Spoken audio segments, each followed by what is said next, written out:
Hi, my name is Parker, and I did my field experience in a fourth grade classroom at Rose Park Elementary.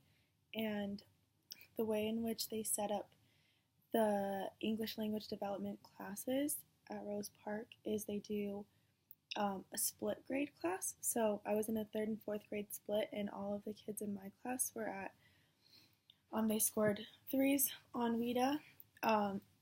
So they were all around the same level, and all the third and fourth grade classes had different students in their class based on their English proficiency level. So I'm just going to talk about my experience, and I'll give 3 examples. So I didn't actually work individually with very many students one-on-one, just because the way they set up their lessons is the teacher would have everybody sit on the ground, and they would actually do something called a virtual field trip every day, and then they would have a discussion about it on the ground, and then they would move to their tables and write examples either on the computer or on paper.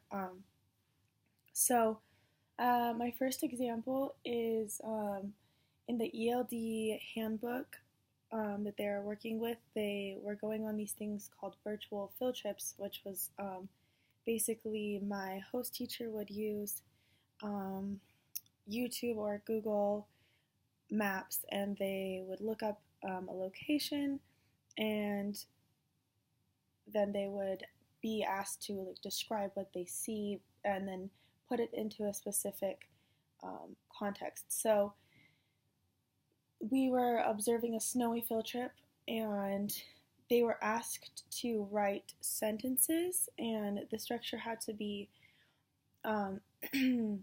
so I or we, a verb, and a duration. So they were working on time periods and then explaining what they did in a time period.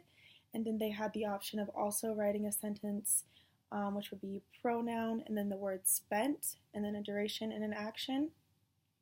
So the first sentence that I observed was a girl, and she wrote, I went to the cafe, period. I spent 5 minutes in the cafe in the mountains.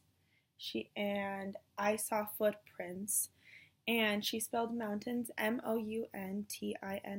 and then prints, like footprints, Prinse. So when I noticed this, I was just kind of walking around the room. I asked her if she needed help, and she didn't. She seemed very confident with her sentence, and I just found like mild spelling errors. And mountains is also just a difficult word to spell because, though, especially the way we pronounce it here, you can't necessarily hear the AI in mountains. And then the prince, she completely left out the T in that word. So because it was kind of like a walk by, I didn't stop her, correct her. I think that if she was my student and I was reviewing this with her one-on-one, I would have maybe showed her the correct spelling. But in this case, I just kind of moved on. And then my second example, which is actually my written example, it was the same subject, the same day. So they were supposed to use the word spent, duration, and action after a pronoun. So this is the sentence, and it is, I took 1 hour looking at the art gallery. I saw there was sculptures. So the point that I'm going to talk about, so first of all, the one, he used the number 1, and we know that we're supposed to write out O-N-E, but I didn't say anything about that. And then he spelled gallery wrong, and again, this is kind of like a difficult word to spell, so he sounded it out pretty well. He spelled it Galery. And then I'm going to talk about the was in this word. So he used was to describe sculptures. So I talked about this in my real response. It's something that I noticed a lot actually during this unit. while I was in this classroom, students were using the word was to describe plural nouns, and then I had to basically give them an example where it didn't fit. If they were to use the word were to describe a singular noun, they could really clearly tell that like that was incorrect because it just sounds incorrect. But the word was and a plural noun is a little bit like more difficult to detect. So I talked to him about this and asked him if he could put were in the sentence and if it would make more sense, and he said it would. And then I forgot to mention on this, I took 1 hour looking at the art gallery.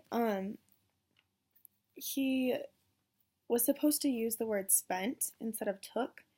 And I was going to maybe give him a correction and say, well, you could say something like, it took me 1 hour to look at the art gallery, but then I realized I would have to be asking him to change multiple words in a sentence. So I kind of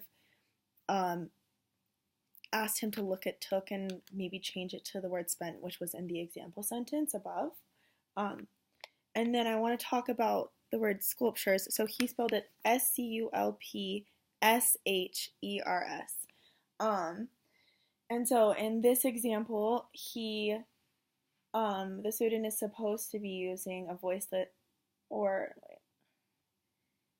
he's using a voiceless post-alveolar fricative, and he's missing the voiceless stop instead of using the voiceless post-alveolar affricative.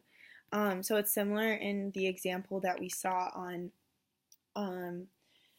our group 2 project, or I think it was group 1 project, where one student, I think, was pronouncing things with sh as, or words with ch as sh.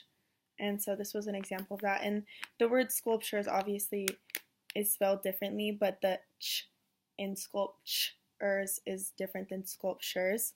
So this was something I didn't necessarily point out to him. Like, I just had him say the word out loud and kind of repeat it, and then I showed him the correct spelling of it. I didn't like make that big of a deal about it. And then my third example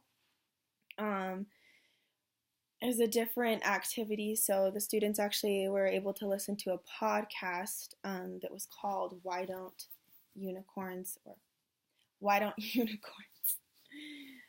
Wear Flip-Flops? And it goes into talking about like how animals evolve. So it's not actually about unicorns. It's like it goes and talks about like horses and unicorns. The title doesn't really make that much sense, but the point of the video, or the point of the podcast, was that they were supposed to listen and then come up with questions that they could write in a sentence form. And so after they listened, all the kids were supposed to go around and give an example of a question that they had about the podcast. And so one boy asked a question, and I found it really interesting. So he said, scientists have known horses evolve.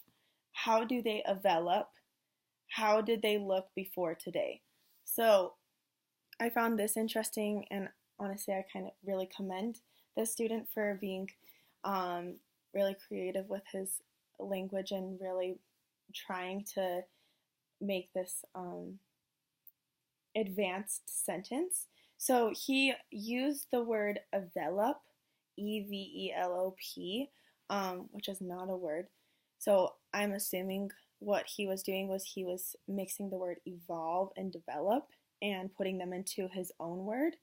And this is something that I notice in kids a lot. So I work with younger age students, and I find them kind of being really creative with the words that they use and trying to put them into situations where they don't necessarily fit, or just creating words that aren't actually real words.